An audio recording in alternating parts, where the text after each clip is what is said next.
payments from Arch's father, even if he did have an OB-GYN practice with as dependable an income as procreation. The payments were invariably wrong and invariably late, but arguments between us were bad for Arch and dangerous for me.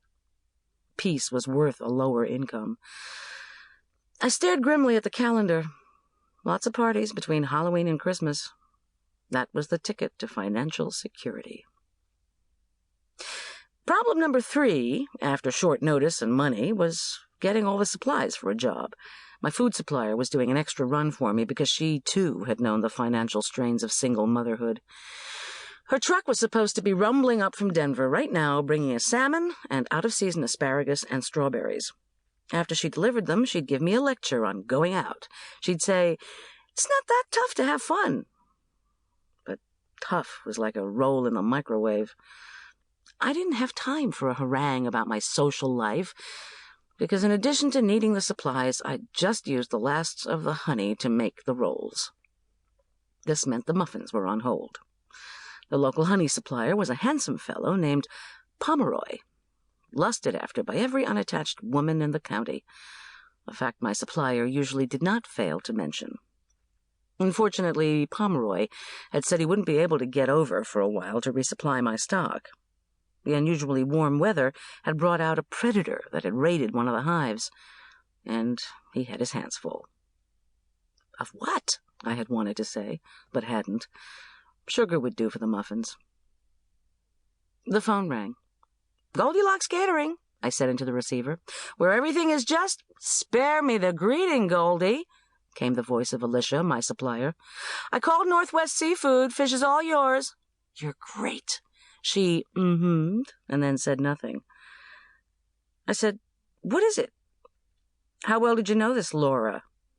She was Arch's teacher for a couple of grades. "Young?" "Early 40s, I said. "She acted young." I paused. "I knew her."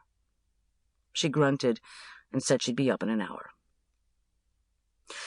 I opened the refrigerator, a walk-in needed for the business.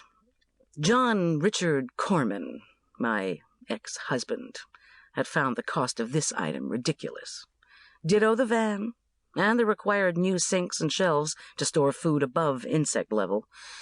Other purchases out of my $60,000 divorce settlement had included a 6-burner stove, extra oven and freezer, and enough cooking equipment to outfit Sears.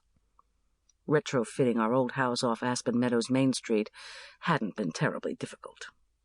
What had been difficult was hanging up on John Richard's alternately shrieking and pleading voice, and then finally getting the locks changed when he'd shown up repeatedly to do one of 2 things.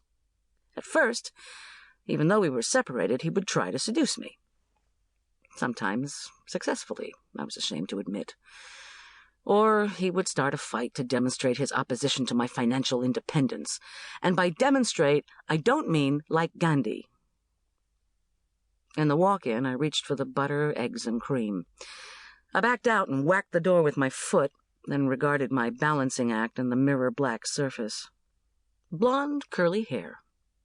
Freckles on a face unbruised for 3 years. Brown eyes. These stared back at me, saying, "Don't think about it now, just cook." At 30, I was doing okay. Single, but with good friends, and only slightly pudgy from all the fancy cooking that made the living for Arch and me. But I was preparing a wake for someone I'd known. Early 40s. Also single. Had been. For the dessert shortcakes, I used an old trick. Make giant scones. Another thing I'd learned in this business: involve the clients with the food. Make the spread good to look at, smell, touch, taste. Gauge action by needs. At a bridal shower, don't give the guests much to do with the food, since they're already involved with the presents. But keeping people active and awake was essential. Being busy, like working, allayed grief. By splitting cakes and heaping on berries and cream, the mourners could start to get their minds off death. Getting one's mind off it, not easy. Laura had smiled broadly and flourished papers with Arch's drawings of mountain wildlife at our parent conferences, which I'd always attended alone, as John.